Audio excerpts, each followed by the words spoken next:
বিষ্ণুৰাভাক সুঁৱৰি কলাগুৰু সুঁৱৰি তেখেতৰ যিটো ফাউণ্ডেশ্যন কৰিছোঁ আৰ্টিষ্টৰ সাহায্যৰ বাবে। যদিও মোৰ গানৰ তেনেকুৱা ক্লাছিকেল কোনো শিক্ষা নাই গানৰ, কিন্তু প্ৰথম ৰমণী ছাৰে মোক শিকাইছিলে যে ৰাভা সংগীত কি বস্তু, আৰু তেখেতে লগ পাইছিলে বিষ্ণুৰাভাক ভালকৈ। ৰমণী ছাৰ মোক শিকালে ৰাভা সংগীত, জ্যোতি সংগীত শিকালে, লোকগীত শিকালে, টোকাৰী গীত শিকালে, আৰু বিভিন্ন অসমীয়া বাদ্যযন্ত্ৰৰ লগত মোক পৰিচয় কৰালে। আৰু সেই ক্লাছ 7ৰ পৰা ৰাভা সংগীতৰ যথেষ্ট গুৰুত্ব আছে মোৰ জীৱনত, ইনস্পিৰেশ্যন আছে। আৰু তাৰপিছত বিষ্ণুৰাভা ৰচনাৱলী পঢ়িলোঁ ঘৰত।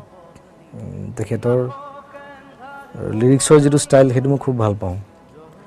আৰু তেখেতে অন্যান্য যি প্ৰবন্ধ লিখিছে, গল্প লিখিছে, ড্ৰামা লিখিছে, সেইখিনি যথেষ্ট বেলেগ ষ্টাইল, কাৰো লগত নিমিলে। আৰু এটা কথা ক'বই লাগিব যে তেওঁ সকলোতকৈ বেলেগ আছিল, আৰু মানুহজনো বেলেগ আছিল, তেওঁৰ জীৱন যাত্ৰা বেলেগ আছিল, আৰু কমপ্লিটলি এটা ডিফাৰেণ্ট লাইফ তেওঁ কেৰি কৰিছে গোটেই জীৱনত। গতিকে ৰাভাৰ প্ৰভাৱ যথেষ্ট বেছি মোৰ লাইফত। মই এইটো কেতিয়াবা ইম'চনেল হ'লে মই কওঁ যে মই বিষ্ণুৰাভাৰ ইনকাৰ্নেশ্যন বুলি কৈ দিওঁ।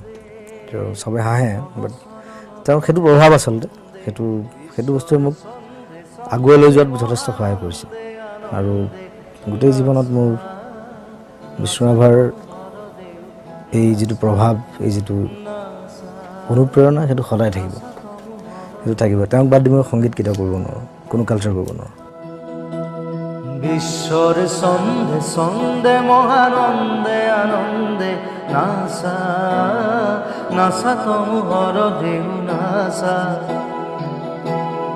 বিশ্বর ছন্দে ছন্দে মহানন্দে আনন্দে নাসা নাসা তমোহর ঢেউ নাসা।